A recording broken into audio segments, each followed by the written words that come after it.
होठवा मधु के गगरिया दुनू नैन कतरिया हे रानी चाँदनी समाइल बा बदनिया में बाड़ी आठवां अजूबा यही दुनिया में हाय हाय आठवां अजूबा यही दुनिया में।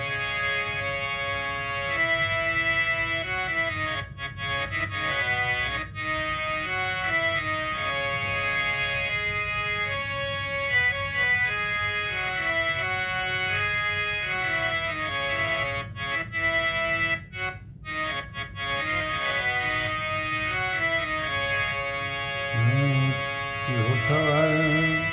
मधु के गगरिया दुनू नैन कतरिया रानी चाँदनी समाइल बा बदनिया में बाड़ी आठवां अजूबा